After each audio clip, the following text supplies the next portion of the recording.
Estás viendo Infinito. Abre tu mente.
Dentro de los diferentes panteones religiosos actuales, el caso de la Virgen María es una excepción. Sin tener ningún papel relevante en los hechos que se relatan en el Nuevo Testamento, salvo, claro está, el de ser la madre de Jesús, en el orbe católico se ha convertido en un personaje central, desplazando incluso, sobre todo a nivel popular, a las demás figuras religiosas a un plano secundario.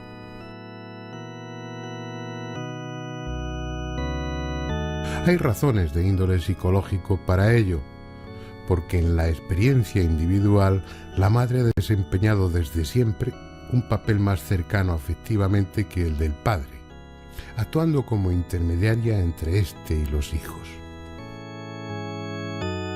La presencia de una diosa madre está en el inconsciente colectivo y con diferentes atributos se ha mantenido vigente a lo largo de los milenios, ya sea como figura principal o secundaria en las muchas religiones que se han sucedido en el curso de la historia.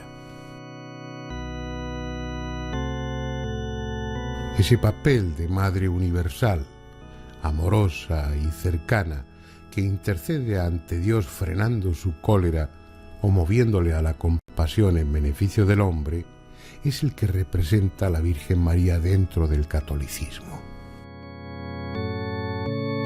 Bien, y conociendo las razones psicológicas y de otro tipo por las que la Virgen, dentro de la devoción popular, ocupa el papel de una diosa madre, ocupémonos nosotros ahora de sus apariciones, de las llamadas apariciones marianas.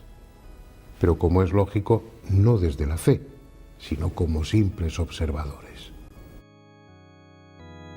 Una de las primeras cosas que llama la atención es su enorme número. Aunque el ciudadano medio tenga la impresión de que se reducen a poco más de una docena, las que de una u otra forma la Iglesia ha reconocido hasta principios del siglo pasado, lo cierto es que las apariciones marianas se han producido en centenares, quizá millares de ocasiones y con características similares.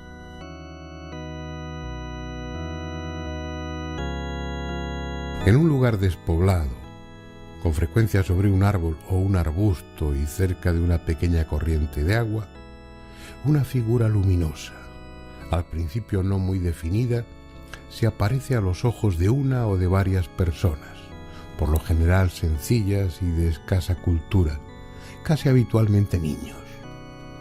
Al poco, la figura se acaba definiendo como una mujer joven y bella.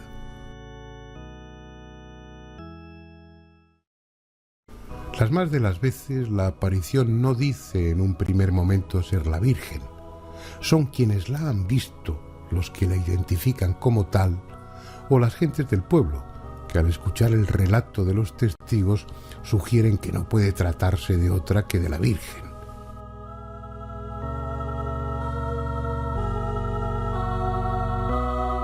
Esas circunstancias son las que se dieron precisamente en uno de los lugares más importantes de la devoción mariana, Fátima.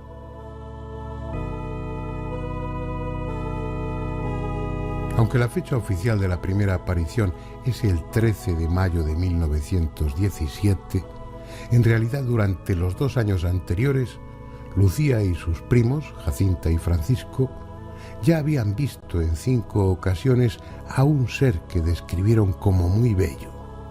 Un joven que se presentaba dentro de una luz blanquecina o de una nube semitransparente y que en ningún momento manifestó ser un ángel o un enviado del cielo.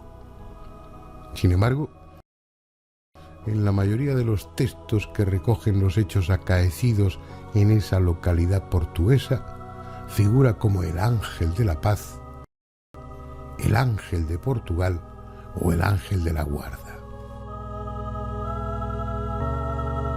Ni siquiera en la célebre aparición del 13 de mayo de 1917, la primera en que presuntamente se presentó la Virgen, la figura dijo en ningún momento quién era. Es más, la descripción que entonces hicieron los niños y que consta en el archivo parroquial de la época, poco o nada tiene que ver con la imagen que los fieles veneran en Fátima, ni con cualquier imagen convencional de la Virgen. Lo que en su día describieron los 3 niños era una mujer muy joven, entre 12 y 15 años, envuelta en una luz cegadora. Tenía el cabello y las orejas cubiertas por algo. A la altura del cuello, 2 especies de aros. Más o menos en la cintura sujetaba una esfera luminosa. Medía muy poca estatura, alrededor de 1,10 m. Tenía un vestido ajustado y se cubría con lo que parecía un manto, pero ambas prendas estaban recorridas por cordoncillos dorados que formaban cuadros. Además, hablaba sin mover los labios y se deslizaba sin mover las piernas. En las semanas siguientes la descripción fue ajustándose a la idea que los fieles tienen de la Virgen a través de los millares de cuadros, tallas y esculturas que los artistas han creado a lo largo de los siglos y que con toda seguridad nada tienen que ver con el auténtico aspecto de la Madre de Jesús. Son idealizaciones en las que se intentan plasmar conceptos como los de pureza, belleza, maternidad, imágenes que en el fervor popular han sustituido en muchos casos a aquello que están representando, convirtiéndose la imagen misma en el objeto de la devoción. Lo curioso es que no pocas veces la aparición se presta a ese juego, presentándose bajo una advocación determinada. Esta es la finca de Prado Nuevo, cerca de El Escorial. Desde hace 20 años es un lugar más del culto a María, aunque, como en la mayoría de los casos, la iglesia institucional se mantiene al margen. Eso no impide que miles de católicos, incluidos sacerdotes, acudan aquí periódicamente. Fue el 14 de junio de 1981 cuando se produjo la primera aparición ante Luz Amparo. Una aparición cuyo mensaje no pudo ser más explícito. Se identificó y expresó su deseo. No dijo simplemente soy la Virgen, especificó que era la Virgen Dolorosa. Textualmente, ese primer mensaje fue: soy la Virgen Dolorosa, quiero que se construya en este lugar una capilla en honor a mi nombre, que se venga a meditar de cualquier parte del mundo la pasión de mi hijo, que está completamente olvidada.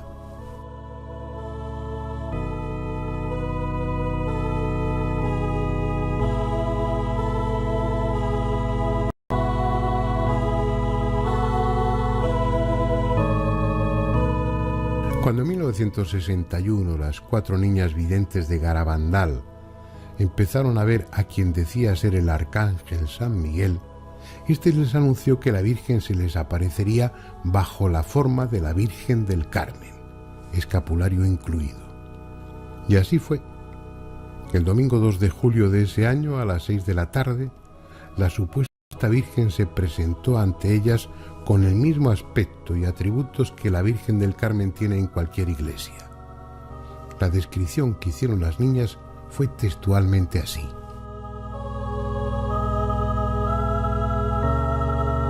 viene con un vestido blanco, el manto azul, la corona de estrellas doradas, las manos estiradas, con un escapulario marrón, salvo cuando lleva al niño en brazos, el pelo largo, castaño oscuro con raya en medio, la cara alargada, con nariz muy fina, la boca muy bonita, con labios un poco gruesos, aparenta unos 17 años y es más bien alta.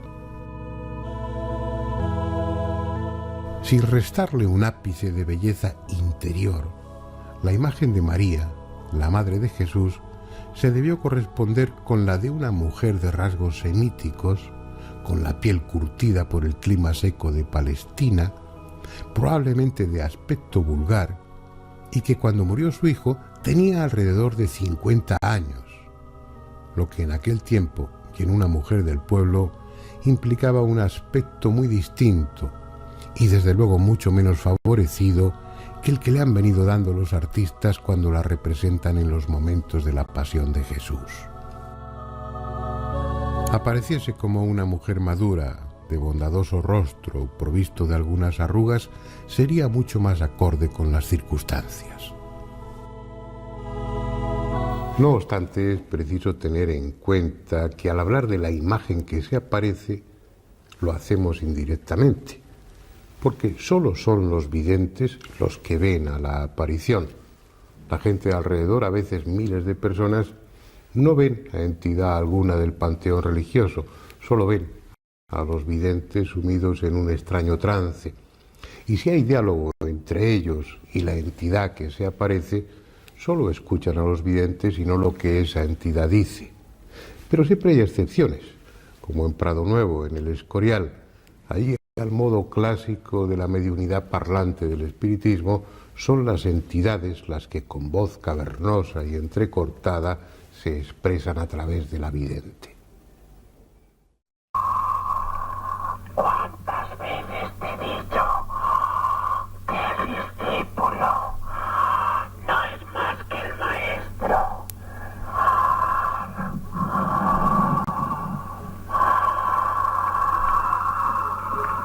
Piensa, hija mía, que a mí, siendo el maestro, no me honraron en mi tierra. Tú no eres más que yo, hija mía. Pero también piensa que yo te llamé y tú oíste mi voz. No es cuestión ahora de juzgar la enjundia de los mensajes, pero sí es cierto que la forma de transmitirlos se presta a sospechas. Los videntes pueden estar fingiendo, pueden caer en trances histéricos o simplemente padecer algún trastorno mental que curse con alucinaciones. Y sin duda esa es la explicación de algunas de las apariciones marianas, pero en la mayoría esa explicación no vale, las cosas no son tan sencillas. Vamos a volver a Garabandal para seguir hablando de ello. Fue el 18 de junio de 1961. 4 niñas, Conchita, Jacinta, Loli y Maricruz, estaban jugando como cualquier otro día cuando, tras oírse una especie de trueno, una de ellas, Conchita, cayó en trance con la vista perdida y estática. Las otras 3, alarmadas por su estado, se disponían a ir al pueblo en busca de ayuda cuando también súbitamente cayeron en trance y compartieron la misma visión que Conchita. Un típico y hermoso ángel con alas rosadas y envuelto en brillante luz.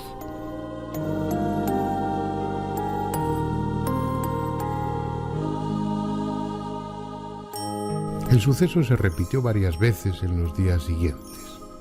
Las 4 niñas se sumían al mismo tiempo en ese estado y veían al ángel, que no les decía nada, hasta que finalmente Se identificó como San Miguel Arcángel y les dijo que al día siguiente verían a la Virgen.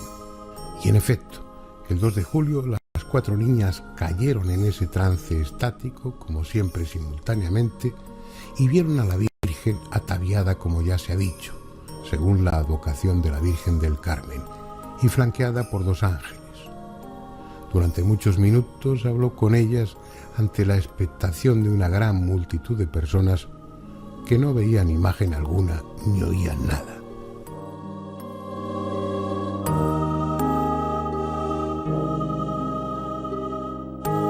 Lo que en aquellos momentos sucedía estaba reservado exclusivamente para las niñas, para las videntes. Lo mismo que en Fátima, en el Escorial, en Lourdes o cualquier otro lugar de apariciones, los asistentes, a veces por millares, eran simples comparsas. ¿Por qué entonces el convencimiento por parte de muchos de ellos de que las visiones son auténticas y que es realmente la Virgen quien se aparece? De un lado está la necesidad o el deseo de creer, es cierto, pero de otro están los fenómenos, a veces espectaculares, que se producen en torno a los videntes y que los testigos interpretan como una confirmación de que algo sobrenatural está sucediendo allí. Aunque las visiones protagonizadas por las niñas, especialmente por Conchita, solo duraron de 1961 a 1965, Garabandal sigue vivo, convocando a multitud de fieles y curiosos llegados de todo el mundo. Y no sería así de no haberse producido en su momento acontecimientos que parecían refrendar el carácter milagroso de los mensajes. Acontecimientos protagonizados en su mayoría por las propias niñas, corroborados por innumerables testigos, fotografías y filmaciones, y que siguen siendo inexplicables. Como se ha comentado, caían simultáneamente en trance, aunque estuviesen cada una en diferente lugar del pueblo o de los alrededores. Entonces, con los ojos fijos, mirando hacia arriba, echaban a correr sin reparar en dónde ponían los pies, pero sin tropezar ni caerse, pese a lo abrupto del terreno, hasta juntarse las 4 en un mismo sitio, con frecuencia en el Cerro de los Pinos, y sin abandonar su estado de éxtasis, iniciar allí el diálogo con la Virgen. De la naturaleza auténtica de los trances no parece haber duda. Como eran tan frecuentes, hubo muchas ocasiones en las que la gente, incluidos varios médicos, pudieron comprobar la ausencia de reflejos y la anestesia, siendo pellizcadas, pinchadas e incluso quemadas con cigarrillos sin que manifestaran reacción alguna. Esos desplazamientos en trance, a veces auténticas carreras, se producían también durante la noche y con frecuencia yendo hacia atrás, de espaldas al sentido de su marcha, sin un tropiezo, sin un titubeo, como si una mano invisible las guiase. Cuando estaban en ese estado, su peso aumentaba extraordinariamente, como si estuvieran pegadas al suelo, mientras que en otras ocasiones levitaban varios centímetros, según comprobaron más de una vez los testigos cercanos. Por lo que cuentan quienes presenciaron los hechos, parece indudable que en ese estado de trance las jóvenes videntes daban muestras de grandes capacidades paranormales o eran realmente un medio por el que la invisible entidad, fuese la Virgen o quien fuese, se manifestaba.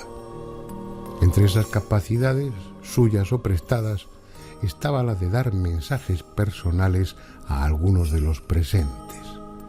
Mensajes directos, concretos, sobre problemas o situaciones íntimas que esas personas sabían y que los demás ignoraban.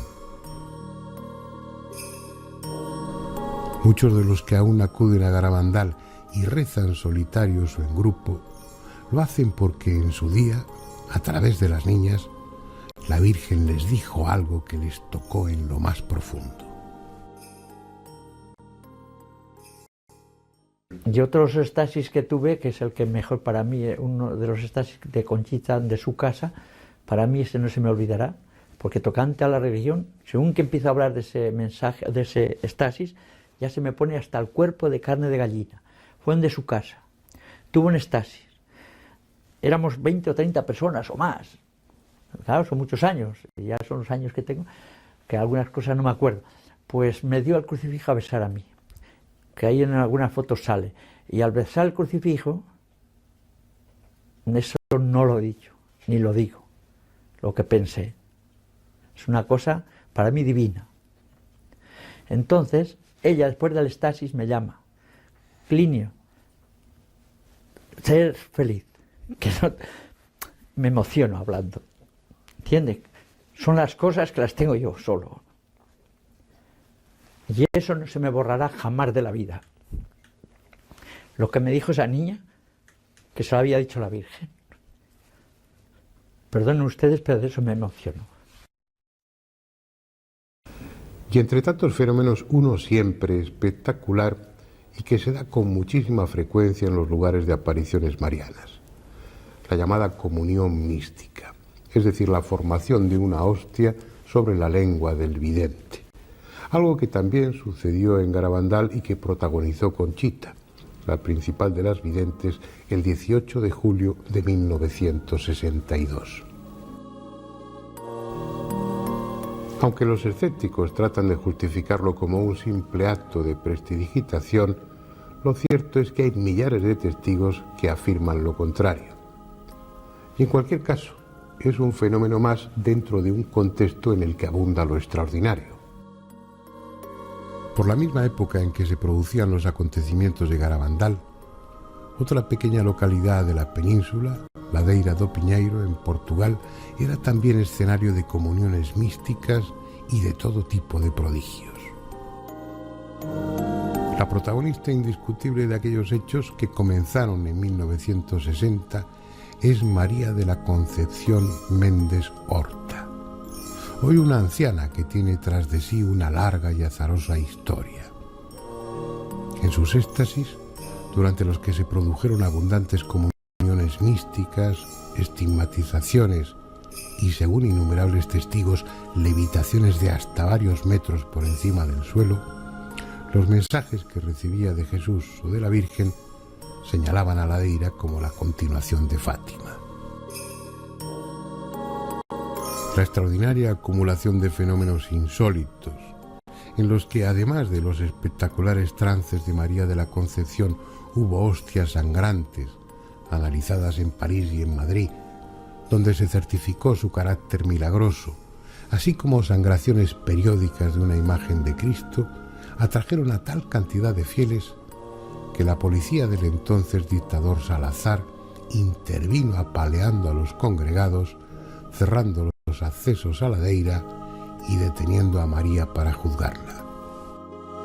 La razón no era otra que acabar con un centro mariano que amenazaba con convertirse en serio competidor de Fátima, tan solo a 30 kilómetros de distancia. Hoy todo está tranquilo. Ladeira goza de una muy discreta fama bajo el apadrinamiento de la Iglesia Ortodoxa, y como en Garabandal, Fátima, Lourdes o cualquier otro lugar de apariciones, los fenómenos de aparente origen milagroso son ya tan modestos como escasos. Y es que una de las características comunes a estos lugares es su temporalidad. Durante un tiempo que va de unos pocos días a varios años, las entidades responsables, sean Jesús, la Virgen o quienes se hacen pasar por ellos, se manifiestan con prodigalidad para luego irse por donde habían venido.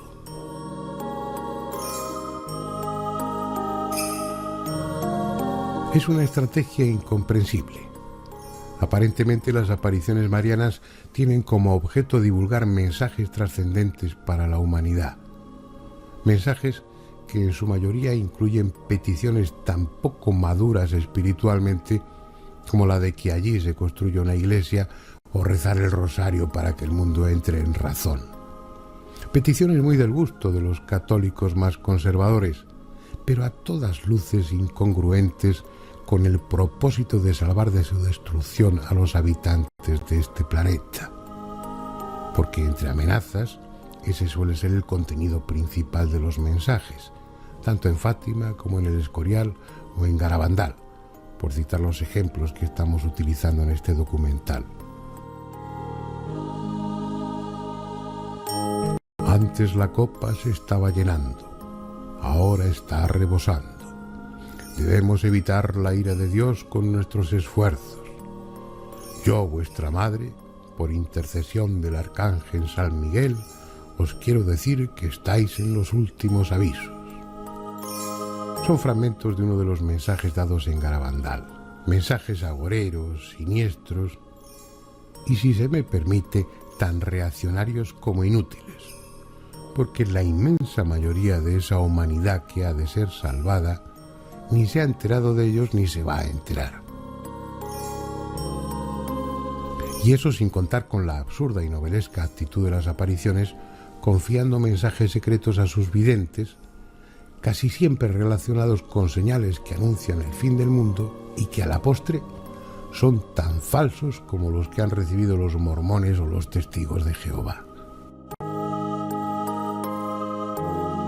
Incluso cuando esas entidades se han propuesto producir una aparición convincente que fuera vista por todos y no solamente por los videntes, el resultado ha sido más espectacular que piadoso.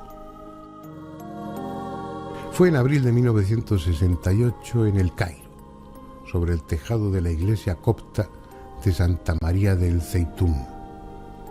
Durante muchos días y a horas determinadas, millares de personas contemplaron cómo a partir de una luminosidad inicialmente informe se iba configurando una imagen radiante, con una gran aureola en torno a la cabeza que evolucionaba alrededor de la cúpula acompañada de palomas, algunas reales y otras claramente falsas, de tamaño desproporcionado y que volaban sin mover las alas.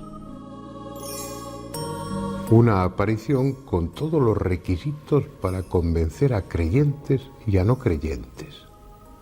Sin embargo, ¿cuántos de ustedes habían oído hablar de ella? Y es que junto a sus grandes poderes, esas entidades responsables de las apariciones tienen una gran limitación. No pueden aparecerse en todos los lugares y al mismo tiempo. Más bien da la impresión de que nos encontramos ante un fenómeno sociológico de pequeños grupos que ante auténticos mensajes destinados a toda la humanidad. Un solo gesto de alguien realmente omnipotente haría que tan trascendentes mensajes fueran conocidos en el mismo instante por todos y cada uno de los habitantes del planeta. O los mensajes son un puro camelo, o quien hay detrás de ellos procede con un criterio selectivo a todas luces injusto. En ambos casos, el sentido común sugiere que no se trata de la Virgen o de Jesús. Pero si no es así, tendremos que admitir que alguien con grandes poderes está jugando con nosotros.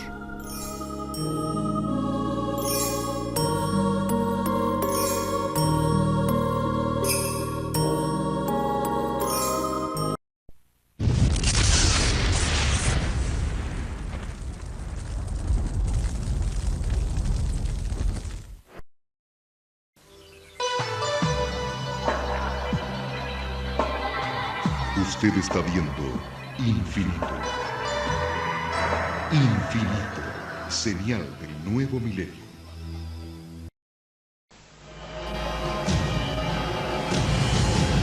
Cada minuto, de cada hora, de cada día, ocurren eventos inexplicables. Incidentes, fenómenos, encuentros, ritos, experimentos. Cada día, cada hora, cada minuto, cada 60 segundos, se revela una vida llena de misterios. Ahora un canal trata de dar luz a todo. Un canal que indaga los misterios del universo. Un canal que se aventura en territorios desconocidos. Un canal que explora las preguntas que definen nuestra existencia. ¿Estamos solos en el universo? ¿Existe la vida después de la muerte? ¿Quién construyó las pirámides? ¿Se puede predecir el futuro? ¿Podemos mover objetos con nuestra mente? ¿Existe el infierno? ¿Se acabará el mundo en el año 2000? ¿Es la historia una gran mentira? Para cada pregunta hay una respuesta, pero ¿hasta dónde estamos dispuestos a llegar para encontrar la verdad? Desde Machu Picchu al Chupacabra, desde los aztecas al Zodíaco, desde los extraterrestres a los ángeles. Esto es Infinito, un viaje hacia lo desconocido, una exploración de lo inexplicable. Ningún lugar es muy remoto, ninguna pregunta muy extraña, ningún misterio está fuera de nuestros límites. Escuche lo inesperado, descubra lo oculto, experimente lo desconocido. Infinito, señal del nuevo milenio.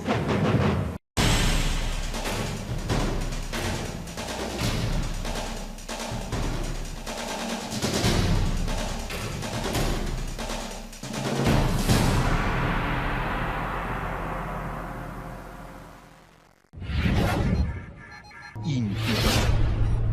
Abre tu mente.